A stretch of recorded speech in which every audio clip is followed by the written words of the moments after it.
Hi there, this is Bill with Smart Trades, and it's August 20th. Let's see, about 10:50 a.m. Pacific time, a couple hours before the close, and on Friday, obviously. Um, Looking at the S&P 500 cash here, we've got a bit of a bullish divergence off the lows. Also, you can count the decline off the recent highs as 5 down. There's some possible issues with that count, but it doesn't break any rules. And on the surface, I think that's the best way to count this thing as an impulse down complete. There are, again, some complicating issues potentially here, but for now, what I'd like to do is just look at the probability, since we do have an impulse down. If we get a corrective wave back up, I would look for resistance around the 1079, 1080 area, and then up around the 1086 area, give or take a couple of points on either of those. As you can see, that 1086 area I think is probably the favored area, but we'll see. There's numerous resistance points the market found there before. Additionally, that was a pretty good support and pivot point, and there's a gap to be filled. That's about a 62% retracement of this decline, of the entire decline off the high a few days ago.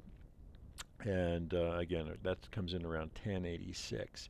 The area around 1079, 1080 is the previous fourth wave high. That's also 38%.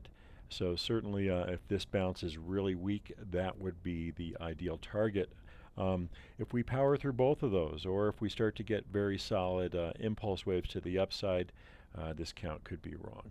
Um, Here's a very short-term count of the S&P. You can see that bullish divergence. You can see the 5 waves down with a triangle internally in the 5th wave, and looks pretty good as a possible bottom here, at least on a very short-term basis. But so far, no real strong signs.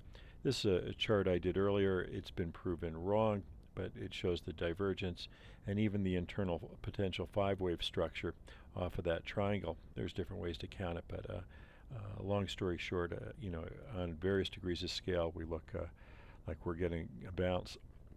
Here's the Dow 60-minute chart, and I'll bring your attention to 5 waves down for A, possible ABC for B, and then from there another 5-wave sequence down. Now we can count this either as a 1, 2, 1, and then we get a corrective rally 2 back up.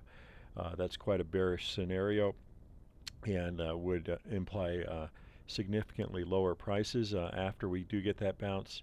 Again, that previous 4th wave resistance will come in first, and so let's look for that around 10,300 basis the Dow.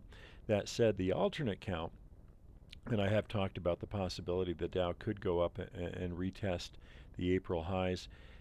If that count is indeed in force, here's the way it might be working out. We've got 5 waves down, which can be labeled as A, and ABC rally as B, and from there we have again 5 waves down. The length so far of this C wave is about 62% of the first leg down of A.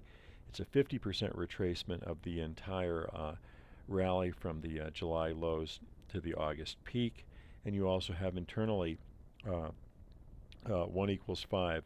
In other words, this last wave down is approximately equal to this first wave down, and all these come in very close to today's lows.